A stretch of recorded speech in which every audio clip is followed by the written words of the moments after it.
Maoning site diri sa Davao no na concrete crusher machine o katong mga kinabkab na mga old concrete no. Diri dadon ya. Galingon na diri. Mo na ning site. Recycle lang no. Grabe ka power. May buntag sa tanan no, sa atong mga viewers, sa atong mga followers. So may buntag sa inyong tanan. So nakita nato ning mga road concrete na kinabkab nila no, ilang nang gipang tapok diri. Unya abot ang panahon na ilar po nang dadon dito sa ilahang site no, kay kana recycle dili na nila no itambak, dili na nila ilabay, kundi ilar po nang i-recycle. Kay naa man gud gitawag na concrete crusher machine diri no. Natay site na ilan ang dadon dito, na ilan ang dugmokon pinupinuhon na nila, na ilar po nang i-recycle abot ang panahon, halo na nila sa mga mixer machine. So ato nang adtuo no, ato ipakita sa inyo ha. So nata karon diri sa may site mo ning gitawag na concrete crusher machine site. Naimutang ni sa may bag-ong bypass road na Gabriha no, there is diversion going to Tigato Road. Oh, nara ni diri naimutang sa kilid oh. Ug dito bukas diversion at bang age makita po din mo dako kay nilang site diri sa mga concrete crusher machine no.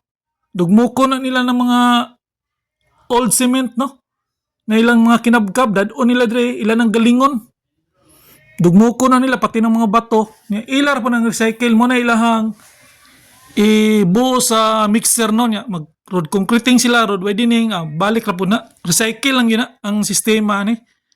So ano yo, so wala nakabalo no, natay ngunana diri recycle na siya no, dili na ingon kay naman daw na gitawag na expiration po ng mga concrete road no, na po na siya mga expiration.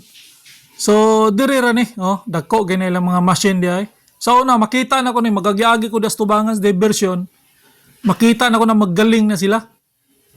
Galing na sila nung ginatambak katong construct pa sila diya sa may Kabantian Road yata. Road widening sila diya sa may Kabantian padong og gitawag na Indangan. So ang mga old na mga concrete ilan ang kabkabon niya dadon nila diri. Makita na ko na diya na nagagaling na sila no, galing. Makita man nimo karon di na makita nasa sulod. Nya ilan ang gibutangan og paints no sa tubangan. Kung dito ka sa tubangan, ang ginaling na lang ang imo makitaan kanang mga gravel na lang na dugmok na ba, finished product na. Una lang na imo makitaan dito sa tubangan. Sa una kay makita man ako ng machine na nagagaling. So mao din ang sistema nila recycle no. So nindot kayo. Di gyud masayang. Mao na no, sa una makaingon ta na sayang kay bag-uban ni simentuhan na ilan ang kabkabon. So dili din na siya masayang kay recycle ra gyud na.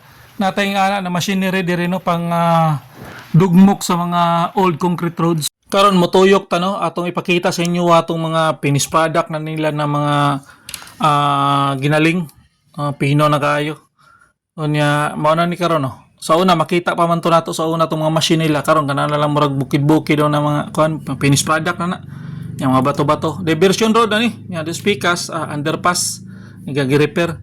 So muna na pinaka-update no, ito si Lino Boy, ang YouTuber ng bayan. Peace out.